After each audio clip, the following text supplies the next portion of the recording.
The late afternoon sun slanted through the library windows, casting long shadows across the worn oak tables.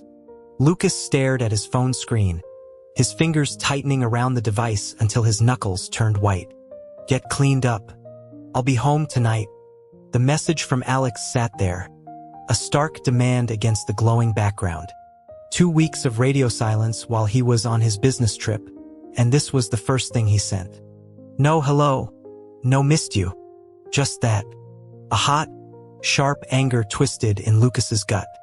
Whoa, future first gentleman, you look like you're about to murder that phone. His friend Drew slid into the chair opposite him, a lazy grin on his face. Lucas shot him a withering look. Don't call me that. And it's nothing. Just, the dog needs walking. He shoved the phone into his backpack. You're not going home? I thought the conquering hero was returning today. A cold smirk touched Lucas's lips. Nah, I think I'll stay out. The house feels infested. He spent the evening at the campus tech lab, losing himself in lines of code until his eyes blurred. It was a futile attempt to outrun the inevitable. The key turned in the lock of their apartment just after 10, and a familiar presence filled the doorway before Lucas could even save his work. Later, tangled in the sheets that smelled of him and Alex and frustration, Lucas shoved weakly at the solid chest, pinning him down. You're impossible. Alex just chuckled, a low, warm sound in the dark. Your heartbeat says otherwise. You missed me. Get off. Get out. The words lacked any real force, muffled against Alex's shoulder. This was unbearable. Tomorrow, he decided with the last shred of his clarity. Tomorrow, he would start figuring out how to leave. The universe, however, had a more immediate and surreal method of ending things. Lucas, wake up. Drew's voice was a frantic whisper, cutting through the professor's droning lecture on advanced network security.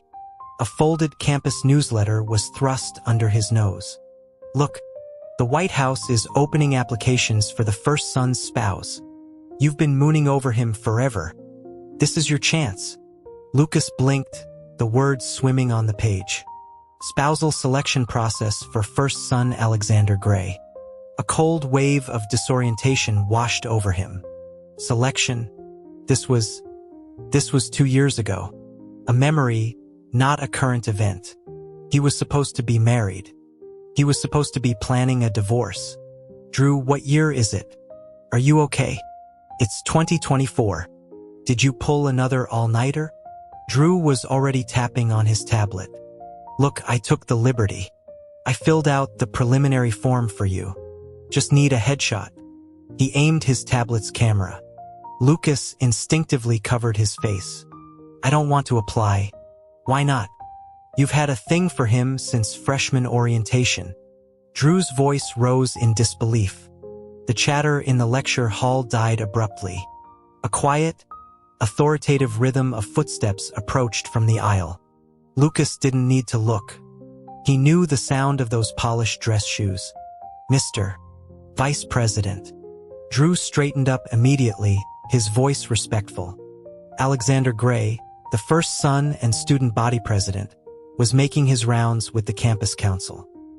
He acknowledged Drew with a slight nod, his voice cool and detached. Carry on. Lucas kept his head down, wishing he could melt into the linoleum floor. As soon as Alex and his entourage passed, the whispers started up again. Was that him? He's so tall for an Omega. That's the first son. Sharp suit, sharper mind. Total package. Lucas suppressed a groan. If only they knew. That total package was insufferable, demanding, and had the subtlety of a sledgehammer. A loud, grating voice cut through the admiration. Let's be real, an Omega has no place in politics or the military. Their role is support. Homefront. This whole selection thing is a circus. Something hot and defensive flared in Lucas's chest. Before he could think, he turned. Alexander Gray has the highest GPA in the political science school. His public policy analyses are cited by senators, and he aced the military academy's summer leadership program. If he's a circus, what does that make you? The alpha, A bulky guy from the engineering school scowled.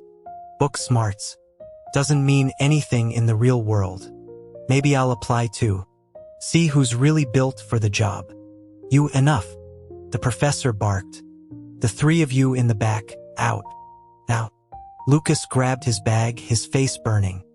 He stepped into the empty hallway, expecting to see the other two troublemakers.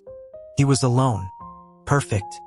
He leaned against the cool cinder block wall, staring at a scuff mark on the floor. A pair of sleek, expensive leather loafers entered his field of vision. Making a spectacle of yourself already, Lucas? The voice was calm, utterly composed, and it made Lucas's spine snap straight. His older brother, Liam, the youngest department head at the university medical school, stood before him, his arms crossed. My office after your last class. We'll discuss your conduct. I'm 20, Liam. Not a child. The protest was weak. Liam's expression didn't change. After their parents died, Liam had become guardian to Lucas and their sister. His word was law. My office. Don't be late. That evening, in the stark, clean study of their family home, Lucas learned the price of public defiance. After, he refused the offered tube of cream, limping out with his jaw set. What did you do to upset Liam this time? His sister Leah, a Secret Service agent, was in the kitchen, still in her suit pants and blouse. He's unreasonable, Lucas muttered, accepting her hug. I'm sure you were a perfect angel, she said dryly. Then her eyes sparkled. Guess what I brought you? She handed him a crisp, embossed envelope. Your confirmation for the next round of the selection process. I submitted that gorgeous photo from your cousin's wedding. You passed the initial screening. Lucas felt the blood drain from his face. Can you withdraw it? Leah's smile faltered. Not at this stage. Why? I thought you'd be thrilled. A roaring filled his ears. The room tilted. Liam. Lucas fainted. He woke up in his own bed, the comforter tucked neatly around him. Liam, he croaked. Is there a medical reason I could fail the physical exam? Liam was checking his vitals. You spent years talking about nothing but joining that family. Now you're having second thoughts? It wasn't that. It was the memory of a marriage that felt more like a beautifully decorated cage. The intensity, the loss of control, the sheer, overwhelming everything of being with Alex. His pleas for a medical intervention fell on deaf ears. Desperate, he resorted to his own devices. A week of all-night gaming sessions and, on the morning of the physical, a giant, sickeningly sweet mocha latte. All vitals within normal range, the doctor announced, not looking up from his tablet. Next. That can't be right, Lucas insisted. Check again. My heart, my blood sugar. The doctor gave him a look reserved for hypochondriacs. The psych eval is down the hall. As Lucas turned to leave, a desperate, absurd idea struck him. He sat back down, leaning in conspiratorially. Doctor, he said, his voice low. The truth is, I have a performance issue. I wouldn't be adequate for the first son. You should disqualify me. From behind a privacy curtain in the corner of the room came a soft, unmistakable sound. A brief, melodic chuckle. Lucas's entire body went rigid. He snatched the newly marked disqualified form from the desk and bolted from the room without looking back. I'm flying high, defying gravity. His phone blared a pop anthem. Drew. Lucas. You survived the chop. Celebration at the midnight? My treat. The midnight was a discreet lounge that transformed as the sun set. It was still early, the place quiet. Among the few patrons, Lucas spotted the engineering alpha from class, already looking belligerent and drunk. Him? Didn't even make the first cut, Drew muttered. Ego's more bruised than his liver. A burst of raucous laughter came from a velvet booth in the corner. Come on, Cal, the first son obviously has a type. You. This whole public selection is for show. Old political families, that's where the real alliances are made. With the senator's backing, it's a done deal. That icy, untouchable persona just makes the conquest sweeter. Omegas all want the same thing in the end. Lucas's gaze drifted to the booth. His blood ran cold. Kaldunuban. In his previous life, a scandal had erupted after his marriage. A minor socialite had accused the senator's grandson of dangerous, abusive predilections. The story was buried, but Alex had dug it up, exposing a pattern of cruelty. Cal was eventually convicted, but the political fallout had been a constant thorn in Alex's side. We'll be toasting your engagement soon, Cal. I look forward to domesticating him. It'll be a pleasure.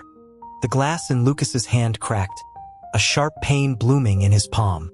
Lucas, it's fine. He forced his breathing to steady.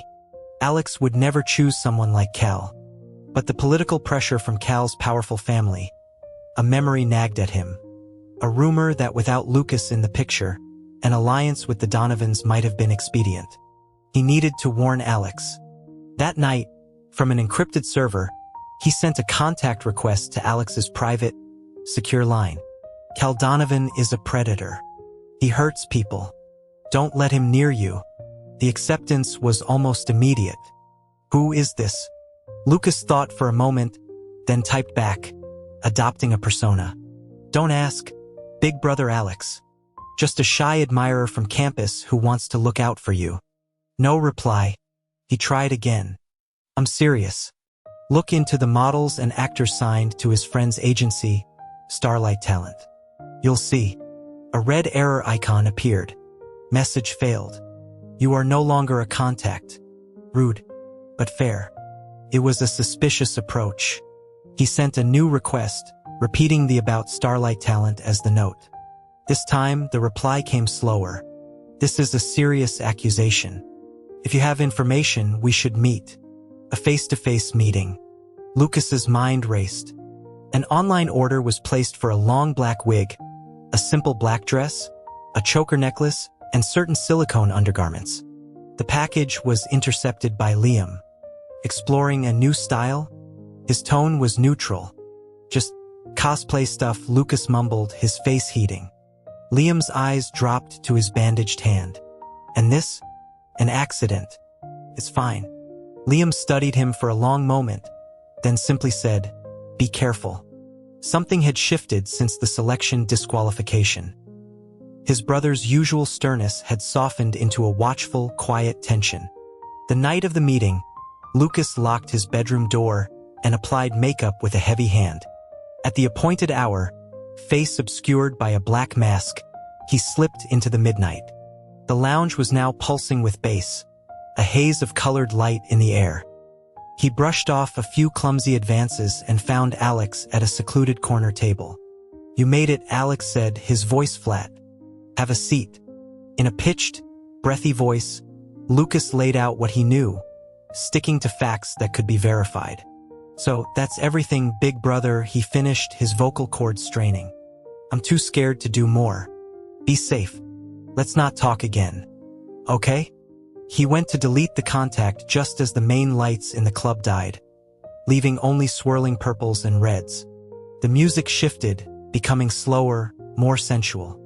A fine, sweet mist began to descend from the ceiling vents, synthetic omega pheromones, a legally dubious ambience enhancer. The reaction among the alpha patrons was immediate, a wave of aggressive, competing scents flooding the space. In the semi-darkness, Lucas looked at Alex. He seemed unaffected, a detached observer of the primal display. Lucas moved to suggest leaving, but a sudden, deep weakness buckled his knees.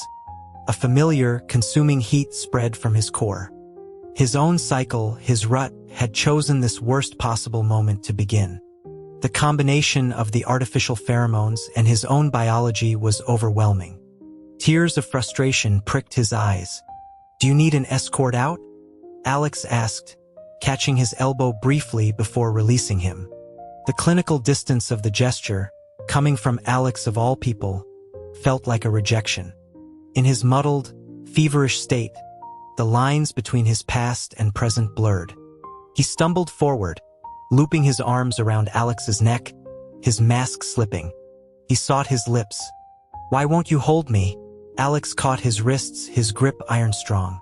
He looked down, a dangerous, cold smile playing on his lips.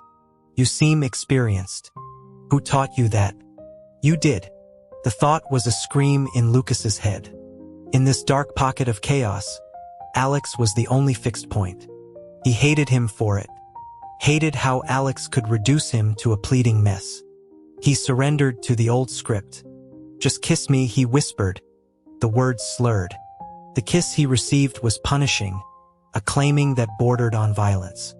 The sharp pain on his tongue shocked a sliver of sense back into him. "What am I doing?" He went rigid, then bit down hard, shoving Alex away and fleeing into the chaotic crowd. He stumbled home in the dead of night, the dress stuffed in his backpack, his mind reeling. He'd worn a disguise. It was dark. Alex couldn't possibly have recognized him. But the way he kissed a stranger, it was infuriating. He crept inside, hoping the house was asleep. Out late, the lights flashed on. Liam stood at the foot of the stairs, his expression unreadable. "What are you wearing?" Lucas backed against the wall. "It's not what it looks like." Liam advanced, his movements deceptively calm. He cupped Lucas's chin, his thumb brushing roughly over his swollen lower lip. His smile was thin and humorless. "My little brother. Let a stray dog get a taste of you." Panic seized Lucas. He clutched at Liam's sleeve. "It was an accident. My rut hit. I wasn't thinking. I need an inhibitor, Liam, please.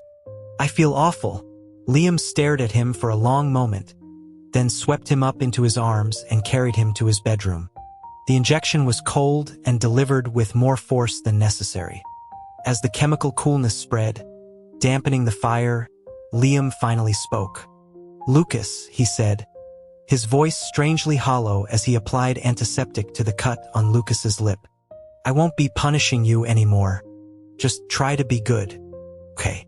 Lucas took a few days to recover, claiming rut-related fatigue. He cooked quiet dinners for Liam and Leah, trying to mend the invisible tear he felt in their family fabric. One evening, massaging Leah's shoulders, he asked, "You've been working so much. Big promotion coming?" "It's this selection process," she sighed. "The president is pushing for a resolution. The first son mentioned having someone in mind but won't say who. Now we're tasked with finding this mystery person." She rubbed her eyes. "It's like being a paparazzo. But I think I found a lead. A girl he was seen with at a lounge. Working on the ID now." Lucas's hands stilled. "Who is she?" "Don't know yet.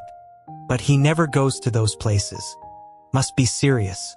A bolt of pure alarm shot through him.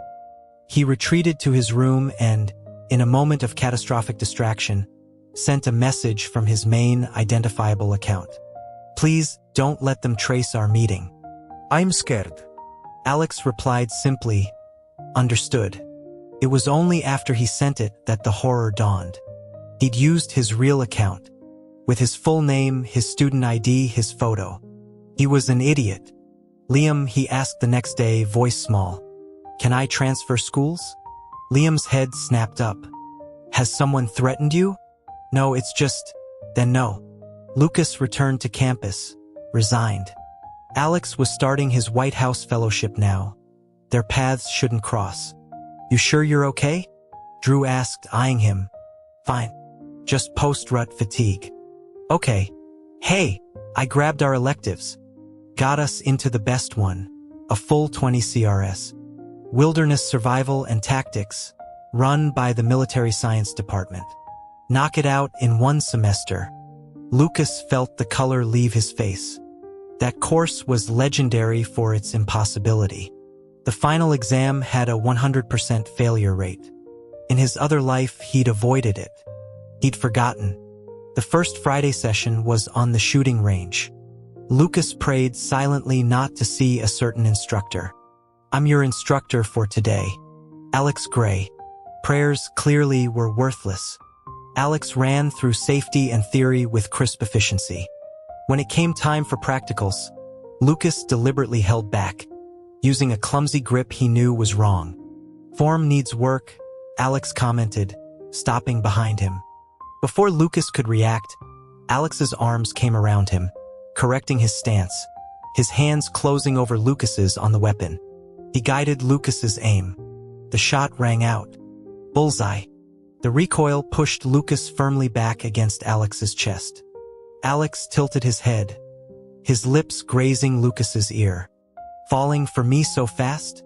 Little spy, who taught you that move? Lucas jerked away, his face burning.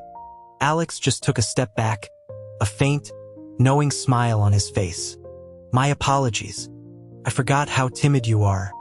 The rest of the class passed in a blur of humiliation. As the bell rang, Lucas made to flee, but a hand hooked in the collar of his shirt. You always run, Alex murmured, leaning close. What have I done to scare you? In another life you did plenty, Lucas thought. He swatted the hand away. We're not familiar. Keep your distance. Not familiar? Alex's eyebrow arched. But you took my first kiss. Seems like you owe me some responsibility. Guilt, stupid and persistent, twisted in Lucas's gut. What do you want? One more kiss. Then we're even. Forget it. A joke. Meet me after class next Friday. I have something to show you. Lucas refused. But the following Friday, he found himself bundled into a sleek, official car, driven to a place he knew too well, the private residential wing of the White House. He dug his heels in at the doorway to the familiar bedroom. Whatever it is, say it here. Alex sighed, then pulled him into a loose embrace. You told the doctor you had a problem, he said, his voice dropping to a conspiratorial whisper. I've been studying alpha response therapy, high-level mental conditioning. I could help you, if you wanted. Lucas stared at him, mortification turning his ears red. I don't need help. So you're avoiding me because... Alex's gaze suddenly lost its teasing edge. A raw, vulnerable confusion took its place. Did I do something? In a dream, maybe? I've been having these flashes of us together, but then you're gone. Did that version of me hurt you? The shift was so abrupt, so genuine. It stole Lucas's breath. Alex looked lost. He's not me, Alex said, his voice rough. Don't punish me for his mistakes. The words unraveled Lucas's defenses. In a rush, he confessed everything. The intensity, the shame, the feeling of being overwhelmed. I just needed a break. To think. Alex was silent for a long time. What if I fixed it? He finally asked, his voice barely audible. What if you were in control? Or we didn't do anything at all? Would you consider liking me again? The offer was so absurd, so completely contrary to everything Alex was, that Lucas's heart ached. You don't have to fix anything. I am happy with you. You just need to turn the volume down sometimes. A slow, real smile touched Alex's lips. So you do still like me. He leaned his forehead against Lucas's. The survival final is in 2 weeks. Stay with me until then. After we pass, we can talk about what comes next. The survival exercise took place on a forested government reserve. The rules were simple for the elective students. Survive for 7 days. Kill shots from the military science graduates would trigger a protective buzzer on their wrists, signaling failure. Lucas's protector was a severe, quiet graduate named Jax. Their third member was the engineering alpha, who chafed under Jax's orders and eventually stormed off alone. On the third night, Jax led Lucas to a high crevice in a rock face, hidden by thick vines. Wait here, he instructed before melting into the shadows. Lucas, exhausted, drifted into a light sleep. He awoke to a different kind of warmth. He was using someone's thigh as a pillow. Morning, a familiar voice said above him. Lucas scrambled up. Where's Jax? He decided to take a break. Alex's smile was easy. I had a strange dream recently. In it, we were engaged. You were very upset I had to leave for this exercise. Lucas's blood ran cold. What? You clung to me, Alex continued, his eyes dark and unreadable. Said you couldn't sleep without me. I did not. So you remember the dream too? Alex's gaze pinned him. Were they memories? Of a life before this one? There was no point in denying it. Lucas nodded. Alex's composure cracked. A sheen of moisture brightened his eyes. I only remember pieces. Up to our engagement. Did I ruin it? Is that why you keep pushing me away? The sight of Alex, proud, unshakable Alex, on the verge of tears was shattering. No, it wasn't like that, Lucas rushed to explain, the whole embarrassing truth tumbling out in a whisper. When he finished, the silence was heavy. I see, Alex said softly. He brushed a thumb over Lucas's cheekbone. Then let me make new memories for us. Better ones. On the final morning, they made their way down to the extraction point. At a steep drop, Alex jumped down first and turned, arms open. Lucas, without thinking, leaped into them. The impact never came. Instead, Alex's eyes rolled back, and he collapsed, Lucas tumbling with him. Men in dark suits were there in moments. He attacked the first son. Take him into custody. Handcuffs clicked around Lucas's wrists. The agent applying them was Leah. Her face was a mask of professional ice. Leah, I didn't quiet. Her voice held no sisterly warmth. He was taken to a secure, windowless holding facility. The room was soundproofed, pitch black, and empty. He was chained to a bolt in the floor, left alone with the terrifying image of Alex, unconscious and pale. Hours or maybe days later, a door hissed open. A blinding spotlight seared his eyes. The suspect is here, ma'am, a man's voice said. Leave us. A woman's voice. Familiar.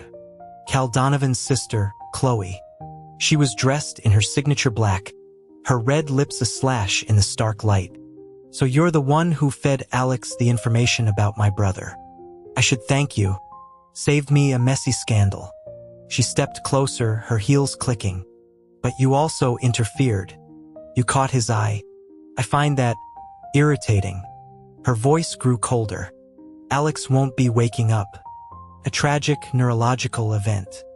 And I am the last person the president spoke to before her own incapacitation. I will be the next first lady. You'll disappear here.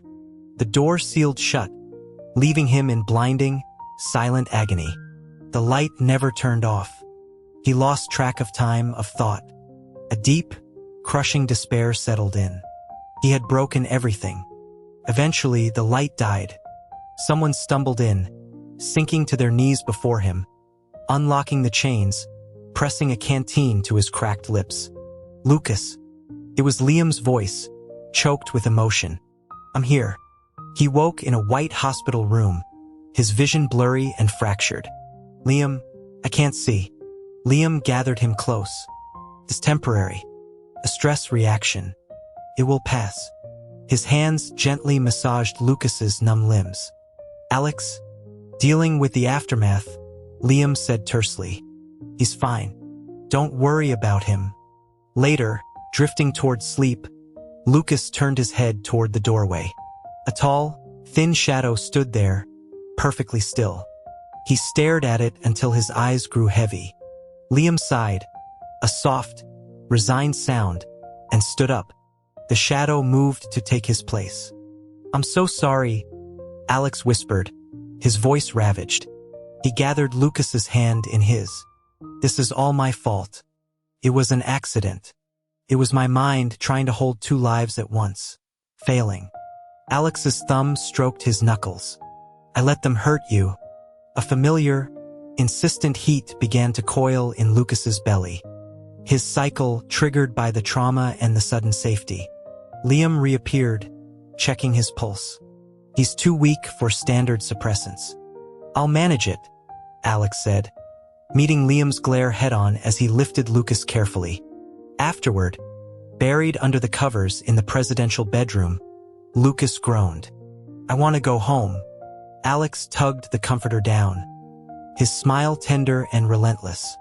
You are home. We're not married. a technicality we can fix immediately.